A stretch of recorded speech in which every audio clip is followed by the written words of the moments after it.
Hi everybody, we're going to go ahead and start on our last day of notes for Unit 3, and this is day 5, not day 4, so ignore that. Yeah, let's go ahead and get started.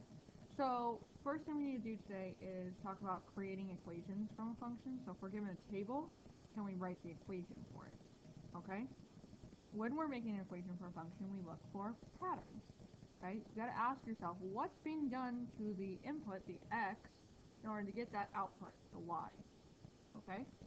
So for example, we gotta look at this one. Alright, well, I always start with the zeros because if you can figure out what happens when x is 0, you already have half the battle. Okay? So here 0 equals 0, so could it just be x equals y? Maybe. 1 equals 1. That kind of goes along with the x equals y part. But the 2 doesn't equal the 8, so that kind of knocks it out of the park. Like, that's not going to work for us. We gotta keep looking. Well, 0, 0, so maybe you add 0 to it or something. I mean, so you gotta think a little bit more, not just adding, subtracting. Maybe we're multiplying. So whatever gets multiplied with 0 is just gonna be 0. Whatever is multiplied by 1, though, should be that other number, so that doesn't work. So if you look really carefully at the -8, -1, 0, 1, 8, and 27, those are all perfect cubes. So maybe we're cubing what 8 is, or what x is, and getting that y value. So let's try it. 0 cubed is 0. 1 cubed is 1. 2 cubed is 8. 3 cubed is 27. -1 cubed is -1. And -2 cubed is -8. So it looks like we cubed the x to get the y. So our equation says y is going to equal x cubed. Okay? I'm going to actually do this try it on your own with you because I think this is a little bit more difficult. I'd like you to try it with me. So that one, the cubing part, was a special case. Okay, this one's a little bit easier, but I want to show you what I mean. I'm gonna get you out of full screen so I can actually use those little pens. So here, we have to create an equation. So again, I start when x is 0 if I can. What did I do to 0 to get 1? Well, I probably added 1 to it, right? Alright, let's see if we can do it to the other ones. 1 plus 1 doesn't give me 3 though. 2 plus 1 doesn't give me 5. So I must have done something else. So let's start here. I know I'm adding 1 to it because that's the only way I can get this 1. Okay?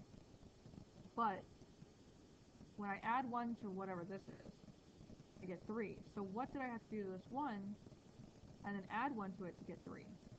Well, I could work backwards. I could subtract 1. It really means that I got 2 here.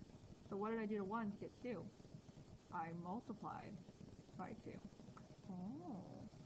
So 1 times 2 plus this 1 gave me 3. Ignore that 2. Okay? Let's try it here. So if I did 2 times 2, I get 4, plus the 1 gives me 5. 3 times 2 gives me 6, plus the 1 gives me 7. Okay, so it works on the positive side. Let's try over here. -1 times 2 gives me -2. Plus 1 gives me -1. -2 times 2 gives me -4. Plus 1 gives me -3. -3 times 2 gives me -6. Plus 1 gives me 5. So my answer here, we can go back to this little sucker. I actually get f of x or y, however you write it. I multiply the x by 2 and then add 1 to it. Okay?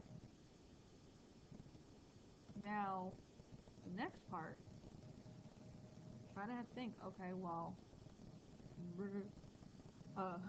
scary noise. This one, you could either write an equation and then figure out your missing part based on that equation, or you can kind of look for a pattern. Okay, so again, I start where x is 0. Here I'm adding 3 to it. Okay, but here, 1, I add 3 to it, but I don't get 4. So I must have done something else. Okay, so I can go based on that, well, or I can look at this, like, look, when I'm at 0, I'm at 3. When I go up 1, I go down 1 here. When I go up 1, I go down 1 here. When I go up 1, I go down 1 here. So if I go up another 1, what should this one be? Well, I'm just going to go down 1 from 0. So that one gives me y equals -1, which is a little bit easier. So if you don't want to write an equation, you can just look for the pattern. Okay, so I'm going to let you guys try this one on your own. Alright? And then, so next, remember f of x, all this fun stuff. I don't know why that didn't pop up. Function notation is f of x, where when it says f of x equals whatever, that's giving you the whole, like, function, like this is the whole thing that's happening. What's inside the parentheses here is the input, the f of x part is the output. Okay? So if you're going to determine inputs and outputs, if they give you f of, and then they tell you what this number is, you're plugging in that number for all the x's. If they say f of x equals some number, then they give you the y value and you're plugging in that number for y. Okay? So some examples. Find f of -3 if f of x equals x squared plus 4. So when they gave it to you in parentheses, they gave you the x.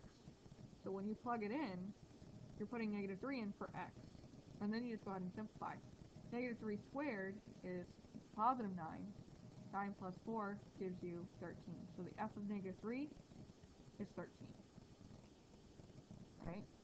But if they do it where it's on the outside of the parenthesis, that means you're replacing the whole f of x part here with 5. So it looks like 5 equals 2x minus 6, and then you solve for the x.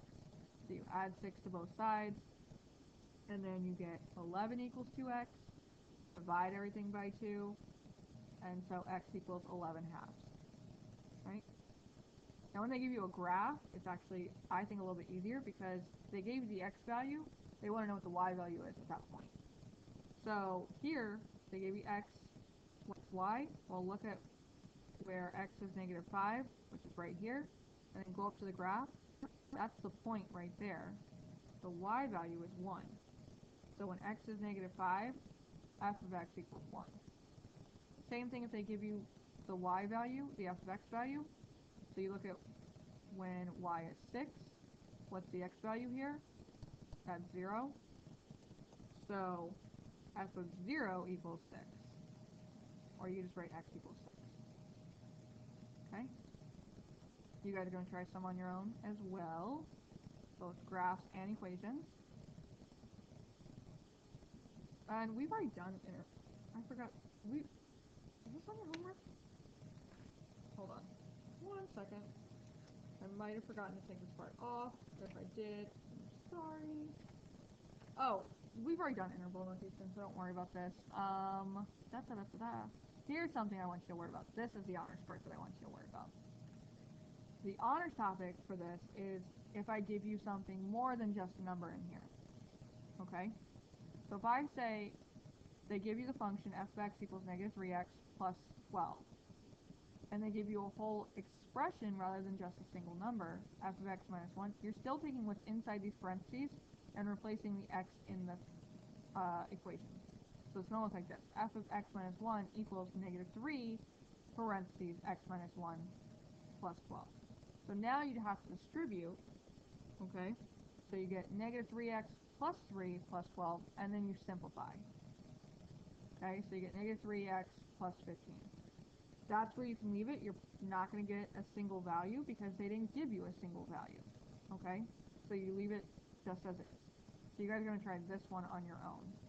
Okay, so I didn't make it super complicated, but you're going to plug this in for the x value, giving you the opportunity to do distributive property and combine like terms. Okay, that's all I got for you. This was our last video of Unit 3. So from here on out for the rest of the unit, you're just going to get worksheets. And if you guys have any questions, please ask, and I will be happy to help. Okay? Otherwise, I will see you guys later. Bye.